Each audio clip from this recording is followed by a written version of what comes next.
সম্মানিত মৎস্যচাষী ভিউয়ার্স, আসসালামু আলাইকুম। আশা করছি সকলেই ভালো আছেন। দেশ এবং দেশের বাইরে থেকে যারা আজকে আমাদের অরিজিনাল লাল টুকটুকে গোল্ড রুই অর্থাৎ সোনালী রুই মাছের ভিডিওটুকু দেখতে পারছেন, তাদের সকলের প্রতি আন্তরিক শুভেচ্ছা ও প্রীতি জানিয়ে শুরু করছি আজকের নতুন ভিডিও।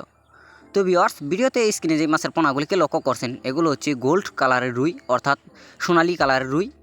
এই মাছগুলি আমরা পিস হিসাবে বিক্রি করে থাকি এবং চাষ করবার জন্য সমগ্র বাংলাদেশের যে কোনো জেলায় জীবিত হোম ডেলিভারি করে থাকি এবং হোম ডেলিভারি সার্ভিস চার্জ একদম ফ্রি। তাই যারা চাষ করতে চান অবশ্যই আপনারা আপনাদের পুকুরে চাষ করতে পারবেন এবং যদি বাই ফ্লকে চাষ করতে চান অবশ্যই চাষ করতে পারবেন এবং যদি আপনার বাড়ির অ্যাকোরিয়ামে চাষ করতে চান অবশ্যই চাষ করতে পারবেন এবং এই মাছটিকে আপনারা অন্যান্য মাছের মতনই বড় হবে। তাই যারা চাষ করবেন অবশ্যই আমাদের স্ক্রিন থেকে নাম্বার সংগ্রহ করে সরাসরি ফোন করে অর্ডার করতে পারেন এবং এই শীতে ভাইরাস মুক্ত রাখুন আপনার পুকুরের মাছ। তথ্য নিন, যে কোনো মাছের পোনা বিক্রয় করা হয় এবং আমাদের চ্যানেল নতুন হয়ে থাকলে অবশ্যই চ্যানেলটিকে সাবস্ক্রাইব করে দেবেন। আল্লাহ হাফিজ, ধন্যবাদ।